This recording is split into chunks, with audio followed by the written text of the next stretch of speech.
Good morning students.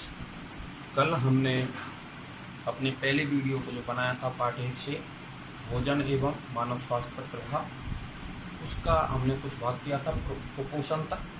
इसके बाद हम आगे अगला प्रश्न अपन लेते हैं कुपोषण। अपन ने जो पढ़ा था उसके अंदर पढ़ा था कि जब हमारे आहार में या भोजन में आवश्यक जो पोषक तत्व होते हैं, उन पोषक तत्वों की लंबे समय तक जब कमी हो जाती है तो उस कमी से संबंधित हमारे शरीर पर प्रभाव पड़ने लगता है। उन प्रभावों को ही उस तत्व से संबंधित कुपोषण का नाम दिया जाता है। तब आज हम पढ़ते हैं अगला प्रश्न, विटामिन कुपोषण किसे कहते हैं?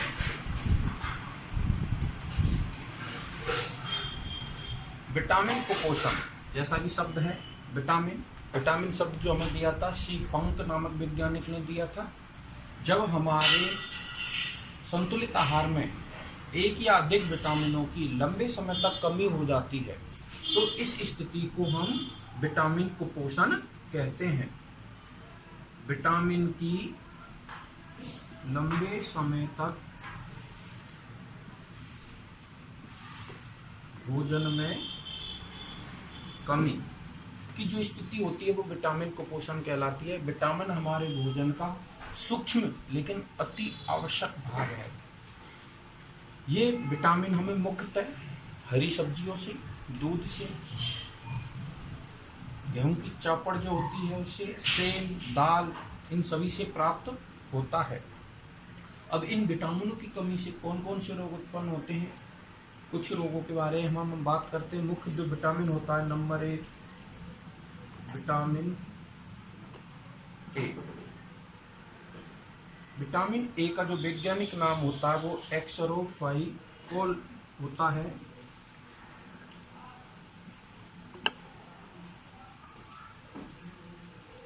इसका रासायनिक नाम क्या है? एक्सरोफाइटोल नाम है। ये हमें मुख्य रूप से जो विटामिन होता है ए, वो हमें हरी सब्जियों से, दूध से आदि से प्राप्त होता है। इस विटामिन की कमी से, अगर इसकी कमी हो जाती है तो हमें रतौंधी रोग उत्पन्न होता है। इस रोग के लक्षण क्या होते हैं कि रात में या प्रकाश की अनुपस्थिति में दिखाई नहीं देता है या कम दिखाई देता है।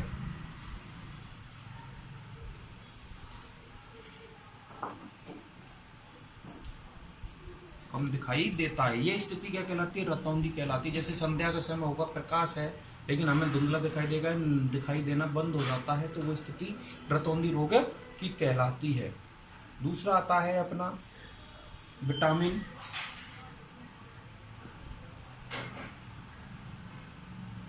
B12। विटामिन B12 को थायमीन नाम भी दिया जाता है। इसे थायमीन के नाम से भी जाना जाता है। इस विटामिन की कमी से शरीर में जो रोग उत्पन्न होता है वह बेरी रोग उत्पन्न होता है।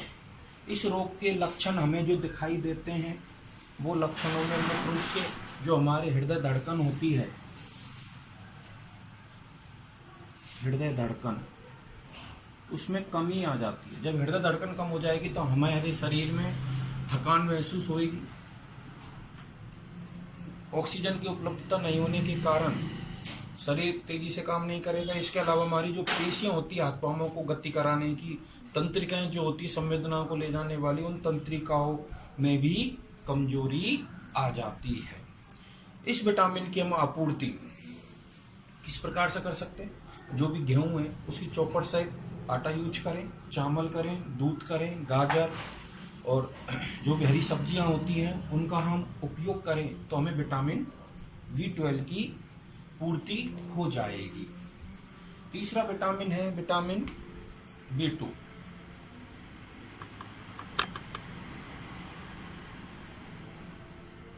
इसको राइबोफ्लेविन भी कहते हैं।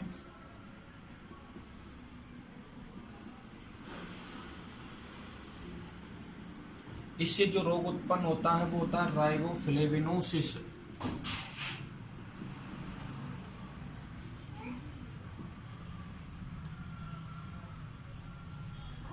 राइबोफ्लेविनोसिस रोग उत्पन्न होता है। इस रोग के अंदर क्या होता है, मुख के किनारे जो होते हैं अपने ये और होठ के जो किनारे होते हैं उनकी जो त्वचा होती है वो त्वचा सूख जाती है, उस पर पपड़ी जम जाती है। इसके अलावा जो हमारी सोचने समझने की, याद रखने की जो शक्ति होती है वो शक्ति भी क्या हो जाती है, कम हो जाती है। स्मृति कमजोर हो जाती है। होठ व चेहरे की त्वचा पर पपड़ी बन जाती है। जो रोग उत्पन्न हुआ उस रोग का नाम क्या होता है, राइबोफ्लेविनोसिस रोग होता है।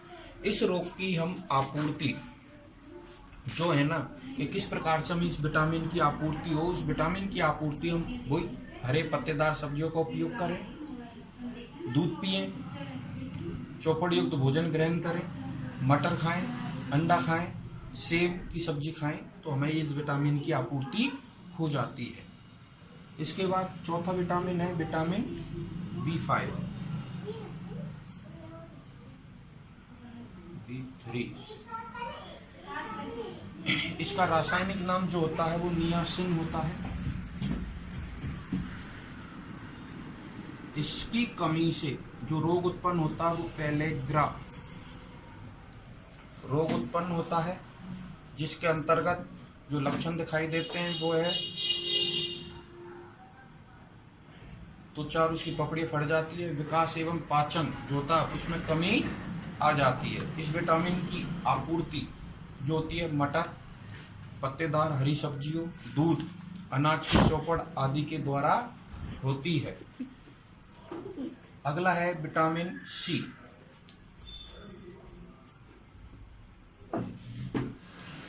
इसे एस्कॉर्बिक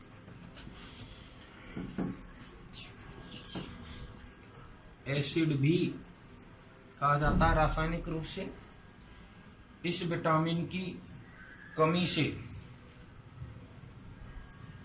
जो रोग होता है वो रिकेट्स रोग होता है।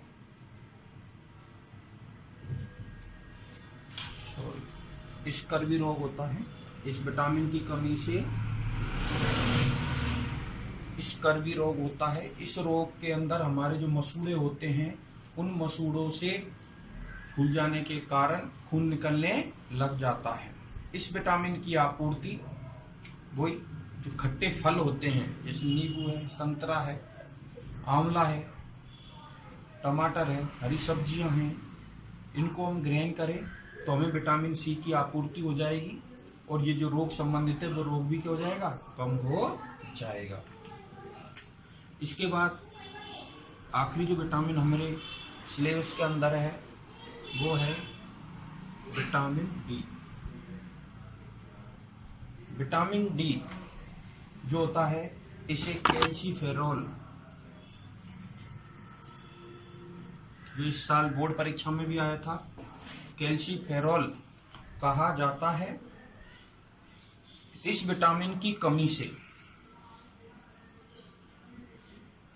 रिकेट्स रोग होता है। इसके अंतर्गत क्या होता है, जो हमारी हड्डियां होती हैं वो हड्डियां मुड़ जाती हैं, कमजोर हो जाती है। विशेषकर ये रोग अधिक आयु वाले व्यक्तियों में ज्यादा देखने को मिलता है। जैसे हड्डियों के जॉइंट वगैरह होते हैं वो कमजोर हो जाते हैं, हड्डियां भी कमजोर हो जाती है, नेक से दाब लगने पर वो टूट जाती है। इस प्रकार के रोग को ऑस्टियोमलेशिया रोग भी कहा जाता है।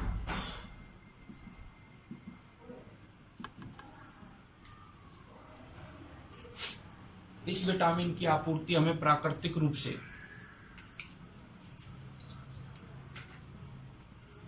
सूर्य के प्रकाश, किससे? सूर्य के प्रकाश के दिनों में या दिन में सुबह प्रातःकाल सूर्य की तरफ अपनी पीठ रखकर थोड़ी देर 15 से 20 मिनट अगर हम बैठे तो हमें विटामिन डी सूर्य से प्राप्त हो जाता है, क्योंकि सूर्य की जो किरणें होती है वे किरणें हमारे शरीर की कोशिकाओं में उपस्थित पदार्थ से क्रिया करके विटामिन डी का निर्माण करती हैं। इस प्रकार हमने विटामिन कुपोषण के बारे में अध्ययन किया था कि विटामिन कुपोषण कौन कौन से होते हैं, उनकी कमी से कौन कौन से रोग उत्पन्न होते हैं। इसकी आपको थोड़ी देर बाद पीडीएफ जो नोट्स है उसकी कॉपी में उपलब्ध करा दूंगा, आप स्क्रीनशॉट ले लेना। इसके बाद अपना आता है अगला प्रश्न, प्रोटीन कुपोषण किसे कहते हैं?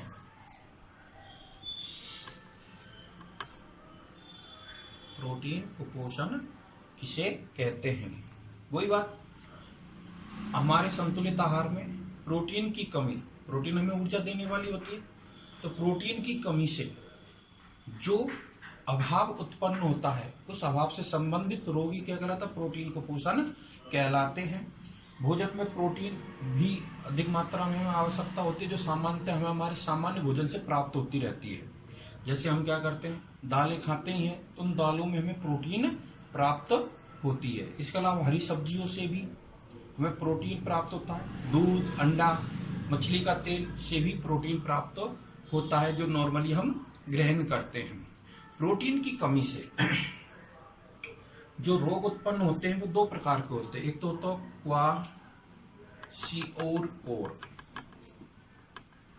क्वाशियोकोर रोग होता है, दूसरा मैरस्मस रोग उत्पन्न होता है। क्वाशियोकोर रोग की बात करें तो दोनों ही रोग प्रोटीन की कमी से उत्पन्न होने वाले हैं। प्रोटीन की कमी से उत्पन्न होने वाला रोग होता है।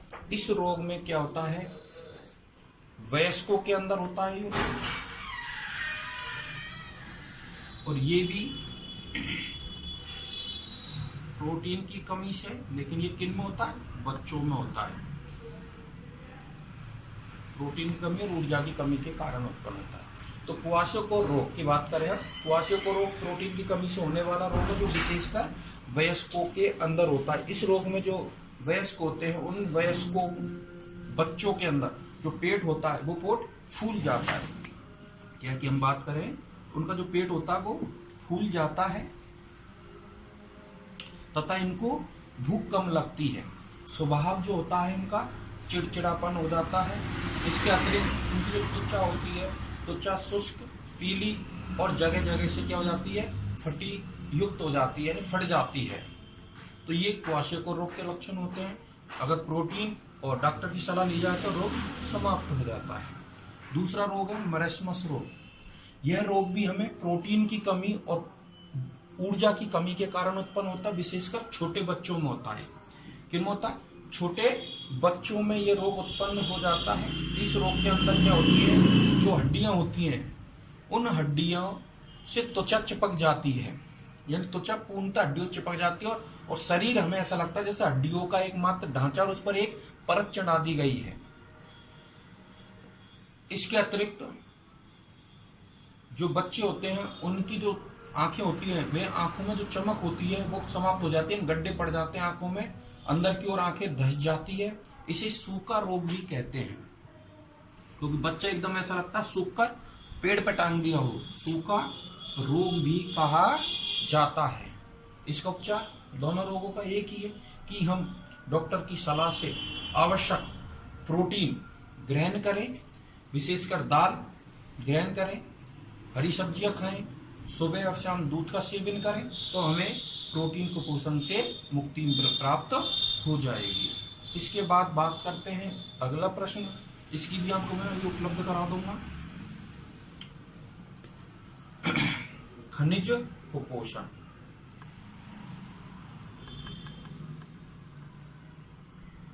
खनिज कुपोषण के अंतर्गत होता क्या है कि खनिज हमारे शरीर को प्राकृतिक रूप से जल के अंदर भी पाए जाते हैं। ये हमें नियंत्रण मात्रा में प्राप्त होते रहते हैं। अगर खनिज हमारे शरीर में आवश्यक मात्रा में उपलब्ध नहीं होंगे तो हमें इनसे संबंधित विभिन्न रोग उत्पन्न हो जाते हैं। खनिजों के अंदर जो हमारे हैं, जैसा हम लोहे के बारे में जानते हैं, लोहा हमारा एक खनिज तत्व है जो हमारे शरीर के लिए आवश्यक होता है। लोहा हमारे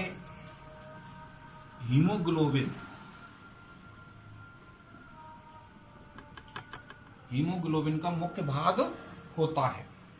अगर लोहे की कमी हो जाती है तो हमारे शरीर में रक्त की कमी हो जाती है, अभाव रोग उत्पन्न हो जाते हो, एनीमिया रोग भी उत्पन्न हो सकता है। हीमोग्लोबिन कम हो जाती है, शरीर को ऑक्सीजन नहीं पहुंचती है। इस प्रकार से जो मुख्य पोषक तत्व है खनिज, अगर वे हमें नहीं मिलेंगे तो उनकी कमी से उत्पन्न रोगों को खनिज कुपोषण कहते हैं, उस स्थिति को खनिज कुपोषण कहते हैं। अब कौन कौन से खनिज तत्व है? नंबर 1 आता है सोडियम।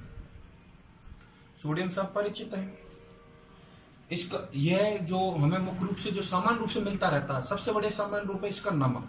नमक से हमें प्राप्त होता है, जो हम डेली खाते हैं सब्जी में और रोटियों के अंदर। इसके अलावा हमें यह मछली से प्राप्त होता है, मांस, अंडे, दूध आदि से प्राप्त होता है। अगर इस तत्व की हमारे शरीर में कमी हो जाती है तो कौन कौन से कार्य संपन्न नहीं होंगे? मांसपेशियों में संकुचन का कार्य करता है तो मांसपेशियों का संकुचन नहीं होगा, तंत्रिका आवेगों का संचरण नहीं होगा, शरीर में विद्युत अपघटन का जो संतुलन बनाने का वो नहीं होगा, यानी हमें चक्कर आने लगेंगे, थकान उत्पन्न हो जाएगी। दूसरा है पोटेशियम। यह पोटेशियम जो भी हम खाद्य पदार्थ खाते हैं उन सभी खाद्य पदार्थों में पाया जाता है। सभी खाद्य पदार्थों में ये क्या है? उपलब्ध होता है। ये क्या कार्य करता है हमारे शरीर के अंदर? जो सोडियम करता है वही काम ये करता है, वही शरीर संकुचन, पेशी संकुचन को बनाने का काम करता है, तंत्रिका आवेगों के संचरण में सहायता करता है, शरीर का विद्युत अपघटन, जैसे हमारे कई बार पानी की कमी हो जाती है शरीर के अंदर, उल्टी या दस्त लगने पर, तो इन तत्वों की कमी हो जाती है जिससे हमारा शरीर थक जाता है और हमारे तंत्र के आवेग का संचरण पूर्ण नहीं हो पाते, इसलिए हमें थकान होती है, खड़ा भी नहीं हो सकते हम। विभिन्न कोशिकीय क्रियाओं का संचालन इसके द्वारा किया जाता है। तीसरा है कैल्शियम। ये भी हमें किस किस से प्राप्त होता है? दूध हम पीते ही हैं, अंडे और हरी सब्जियों से प्राप्त होता है। किससे प्राप्त होता है? हरी सब्जियों से हमें ये प्राप्त होता है। इसकी कमी से विटामिन डी का निर्माण नहीं होगा, विटामिन डी नहीं बनेगा तो रिकेट्स रोग उत्पन्न हो जाएगा। ये जो खनिज लवण है कैल्शियम, ये हमारे हड्डियों के लिए आवश्यक होता है। हड्डियों और दांत जो होते हैं उन दांतों की मजबूती के लिए, उनके निर्माण के लिए, क्योंकि उनके ऊपर कैल्शियम फास्फेट का आवरण पाया जाता है, उनके लिए ये आवश्यक होता है। चौथा बात करें फास्फोरस। फास्फोरस भी हमें कहां से मिलेगा? दूध से, हरी सब्जियों से, बाजरा हम खाते हैं सर्दियों में, रागी एक मसालों के रूप में आता है, सूखे मेवे, यकृत तथा वृक्क से बनता है। अब इसकी कमी से क्या होगा? ये भी वही काम करता है, हड्डी और दांतों को मजबूती प्रदान करने का कार्य करता है। तो ये मुख्य कार्य है, हमारे हड्डी और दांतों को मजबूती प्रदान करने का काम करता है। अगर इसकी कमी हो जाती है तो हमारे हड्डी और दांत जो होते हैं वो कमजोर हो जाएंगे और जल्दी टूटने लगेंगे या क्षयित होने लग जाएंगे। अगला है लोहे तत्व, जिसकी मैंने अभी आपको बात की थी। लोहा जो होता है वो हमें यकृत से प्राप्त होता है, हमारे शरीर के अंदर ही बनता है। वृक्क में भी इसका निर्माण होता है। मांस, दूध, अंडा, हरी सब्जियों में प्राप्त होता है। अब ये क्या काम करता है? जो हमारा रुधिर होता है उस रुधिर का मुख्य भाग होता है, रुधिर में पाया जाता है। रुधिर का जो रंग लाल होता है और जो ऑक्सीजन सप्लाई करने का कार्य करता है वो वर्णक होता है हीमोग्लोबिन। हीमोग्लोबिन निर्माण में सहायक होता है। तो अगर लोहा तत्व की कमी हो जाएगी तो हमारे शरीर में हीमोग्लोबिन नहीं बनेगा, यानी रक्त का निर्माण नहीं होगा, ना ही ऑक्सीजन सप्लाई होगी, जिससे हमारे जो शरीर के ऊतक है उन ऊतकों का क्षय होना प्रारंभ हो जाएगा, नष्ट होना प्रारंभ हो जाएगा। इसके बाद हमारा जो अंतिम है वो है आयोडीन। अंतिम खनिज तत्व जो हमें दिया हुआ है हमारे सिलेबस के अनुसार आयोडीन है। आयोडीन भी वही सोडियम की तरह सामान्य रूप से किससे प्राप्त होता है? जितने भी समुद्री नमक होते हैं उन समुद्री नमक में पाया जाता है। इसके अलावा समुद्री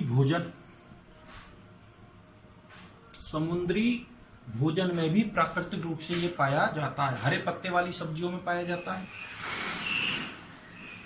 मछली, जामुन, काला नमक आदि में भी आयोडीन पाया जाता है। यानी हमें बाहर से लेने की जरूरत नहीं है खनिज लवणों की। ये खनिज जो तत्व होते हैं वो हमारे भोजन में ही पाए जाते हैं। हम कहीं ना कहीं नमक खाते हैं, दूध पीते हैं, विशेषकर हरी सब्जियां, दूध और नमक जो ये होते हैं इनका हम ग्रहण करते हैं, फल हम ग्रहण करते हैं, तो हमें इनकी आपूर्ति विटामिन और खनिजों की होती रहती है। आयोडीन की कमी से जो रोग उत्पन्न होता है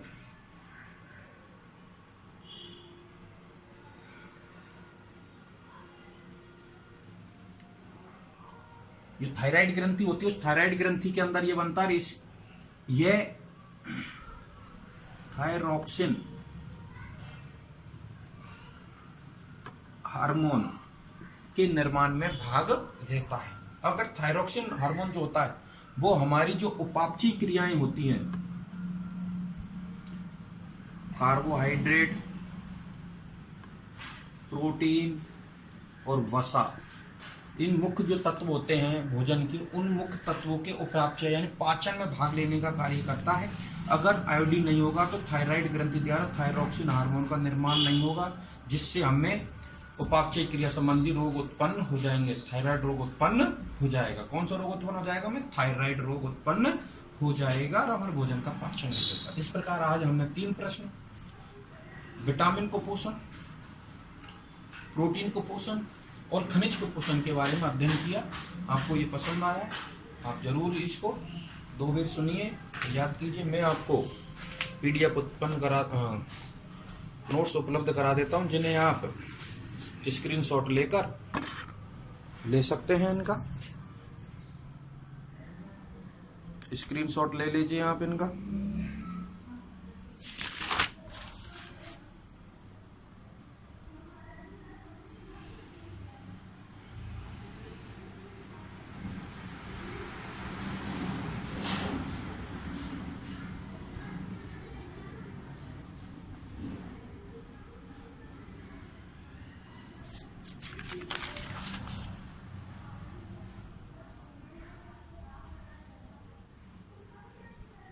स्क्रीनशॉट लेकर आप कॉपी कर लीजिए, ताकि आपको बहुत कुछ फायदा होगा